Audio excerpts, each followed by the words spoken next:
Aujourd'hui, on se rend compte que la donnée, elle est à la fois disponible dans tous les secteurs. Il y a de la donnée des consommateurs, mais il y a aussi la donnée des objets connectés, il y a de la donnée dans les usines. Mais la donnée, c'est que le début de la chaîne. Tout l'enjeu, c'est de disposer de solutions qui vont permettre d'exploiter cette mine d'or à bon escient pour transformer une donnée brute en initiatives qui sont impactantes pour tout le monde.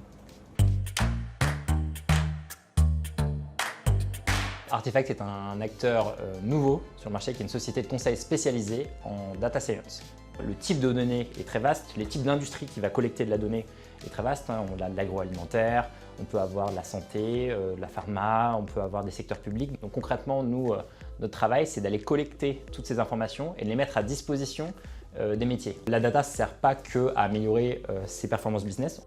Par exemple, dans le cadre du gaspillage alimentaire, on a accompagné le groupe Carrefour, notamment sur le rayon boulangerie-pâtisserie. Il faut savoir que en fait, l'ensemble des produits qui sont fabriqués, préparés dans les hypermarchés sont des produits frais qui sont disponibles pour les clients et qui, si malheureusement ne sont pas achetés par les clients, sont jetés le jour pour le lendemain.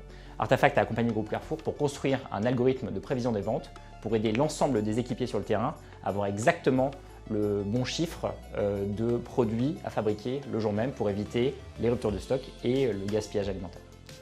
La difficulté, c'est de faire un produit qui fonctionne à grande échelle, donc on l'a fait sur l'ensemble des hypermarchés du groupe Carrefour en France, et qui résiste finalement aux aléas.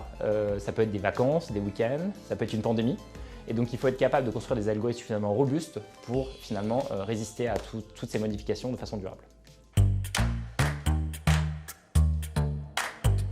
Alors Wintix, c'est une start-up française qui a une ambition, c'est de rendre les villes plus agréables à vivre.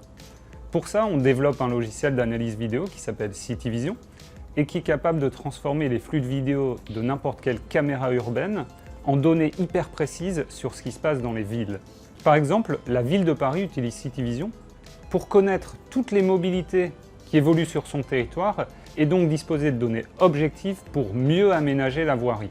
Ces données CityVision, elles peuvent aussi être utilisées par Paris pour piloter de façon dynamique et intelligente les feux tricolores et donc favoriser certaines mobilités. CityVision, ça va vous dire combien il y a de vélos qui attendent pour traverser et donc piloter de façon intelligente les feux au profit des mobilités cyclables par exemple. Aujourd'hui, il faut savoir que CityVision, c'est utilisé par 32 collectivités et gros gestionnaires d'infrastructures dans 5 pays différents.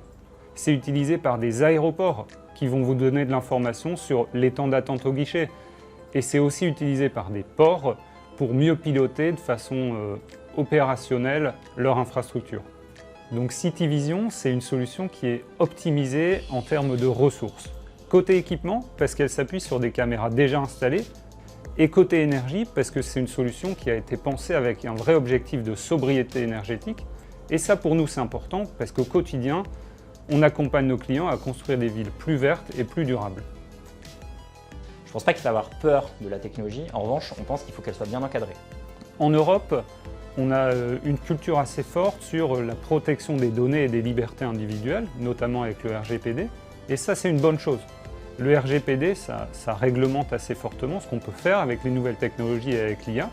Et ça permet d'en garder les meilleures applications et de se prémunir d'éventuelles dérives. Je pense qu'en Europe, on peut vraiment créer de la confiance. Et on pense que c'est cette notion de confiance qui va aider l'Europe à émerger autour de l'intelligence artificielle.